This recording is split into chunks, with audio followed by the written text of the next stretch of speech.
In this video, we are going to discuss the Pfizer COVID-19 vaccine research data. So we are also going to understand how did they get this data and what was the research trial design look like. So the COVID-19 vaccine by Pfizer is also known as BNT162b2.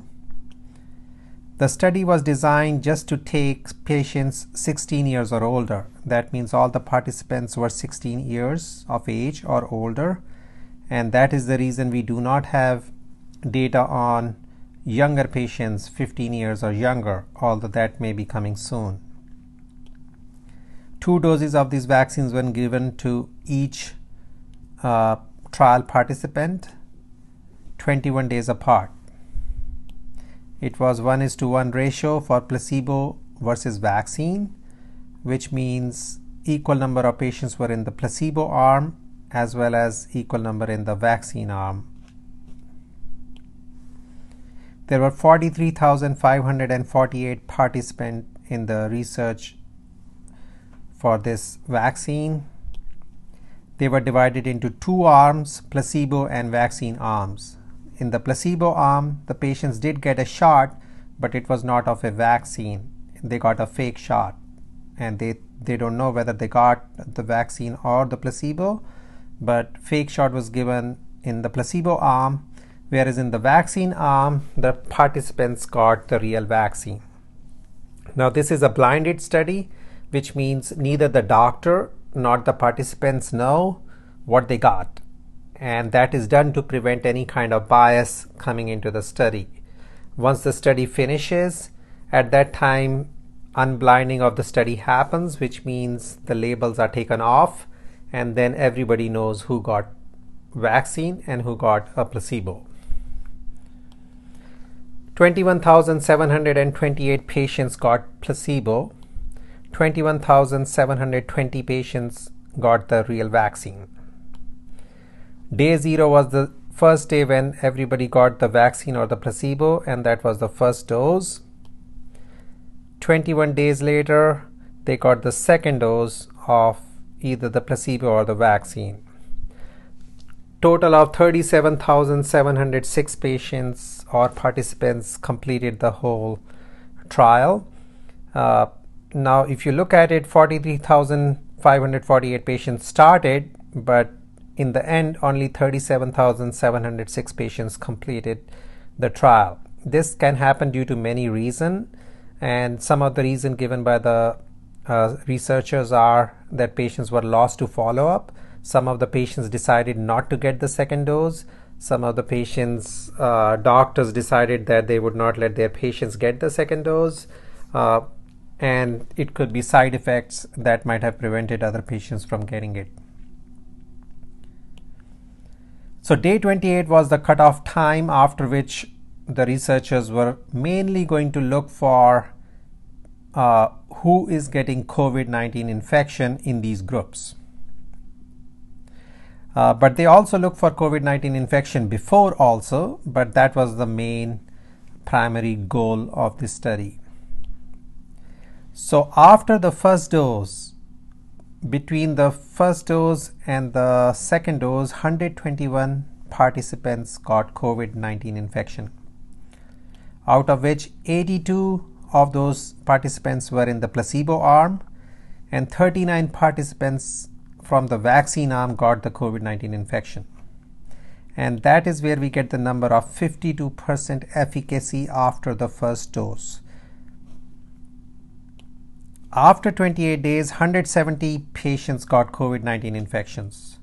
Out of this 170 patients, 162 patients were in the placebo arm, and only 8 patients were in the vaccine arm.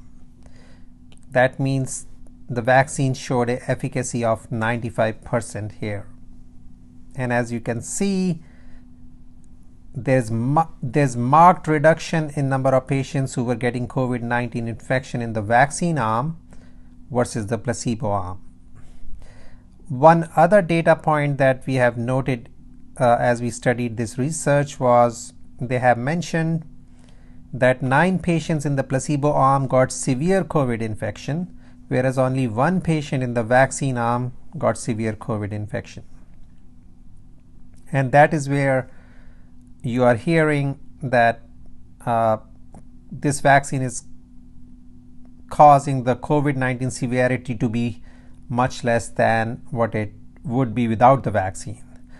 But these numbers are very small, and in my opinion, these numbers may change because they are only just 9 and 1 out of so many patients. So in the post-marketing analysis, we will get to know more about this. Demographics are important to understand whenever any pharmaceutical company does research. So we need to know who were the participants. Was it biased towards one group or the other?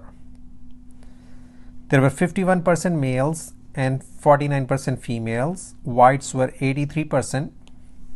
African Americans were 9%. Asians were 4%, and rest were others. I will put in a link for this study down below, so whoever wants to access the actual data can do so. So efficacy of the vaccine based on what we are seeing in the data that has been reported. If you take the first dose of the vaccine, your chance of COVID-19 risk reduces by 52%. And based on the graphs, it looks like this 52% comes after 12 days of the first dose of getting the vaccine. This 12 days is the time your body is producing more immunity towards the COVID-19, and that's why it takes that much time. After the second dose, 95% reduction in risk of getting COVID, and that's pretty impressive. So 95% risk of reduction in getting COVID if you get both doses of this vaccine. And this immunity starts 1 week after the second dose. So that's how important to know. That is the reason the first dose happened on day 0, second dose on 21 days after that, and on the 28th day after, your immunity is so good that you have 95% reduced risk of getting a COVID-19 infection. From the data what I have studied, I do not feel comfortable saying that it also reduces the severity of the infection, but my opinion may change as more post-marketing analysis comes through. Make sure to talk to your doctor about your COVID-19 vaccine. Thank you for watching this video, and don't forget to subscribe. We will be discussing research data for most of the vaccines that are going to come into the market, so you can make an informed decision. Again, thank you so much.